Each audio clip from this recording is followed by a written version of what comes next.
Assalamualaikum warahmatullahi wabarakatuh.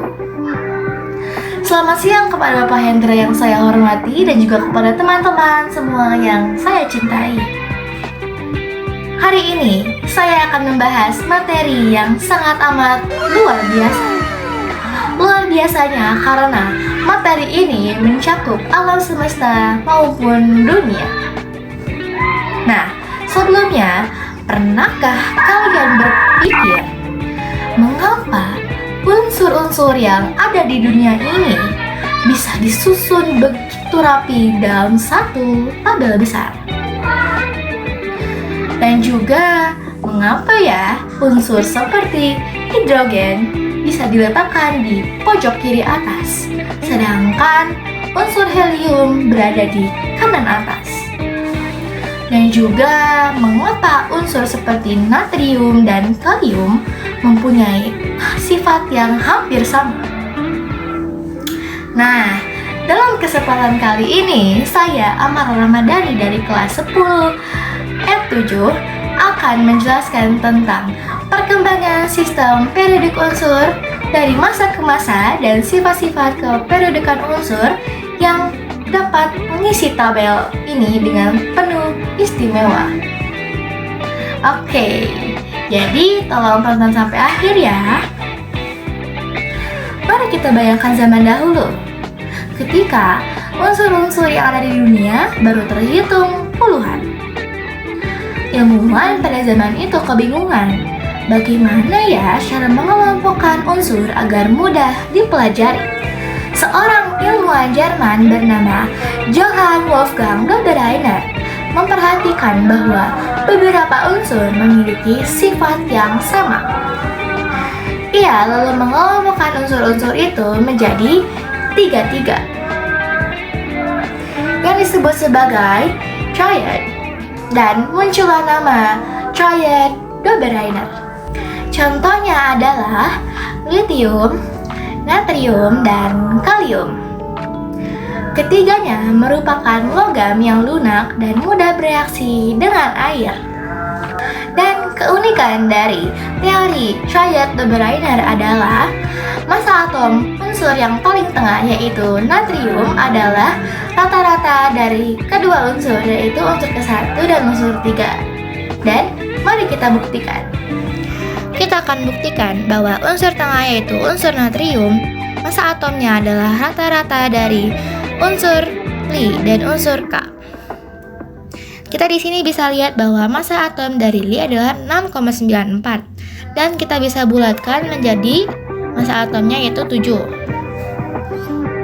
Dan massa atom dari K sudah tidak bisa dibulatkan lagi jadi 39,10. Jadi 39 nulisnya. Dan kita akan buktikan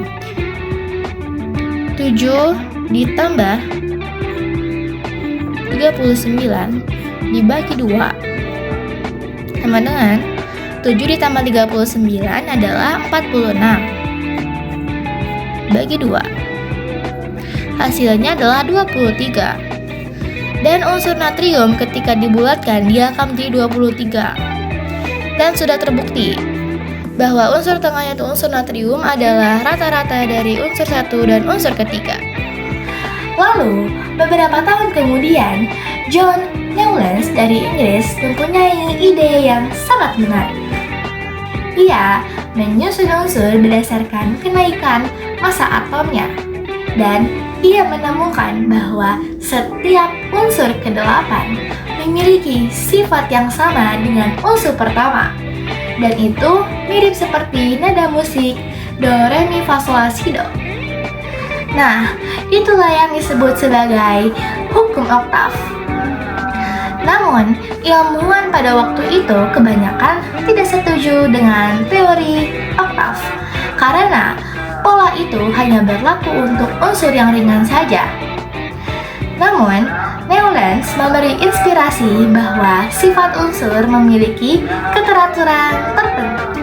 Kemudian, datanglah ilmuwan jenius asal Rusia yang bernama Dmitri Ivanovich Mendeleev. Ia menyusun unsur-unsur berdasarkan kenaikan massa atom dan kemiripan sifat kimianya. menakjubkan, Mendeleev meninggalkan ruang kosong untuk unsur-unsur yang belum ditemukan. Dan juga ia meramalkan bahwa sifat unsur baru seperti germanium dan gallium. Dan beberapa tahun kemudian, unsur itu benar-benar ditemukan dan sifatnya sesuai prediksi Mendeleev.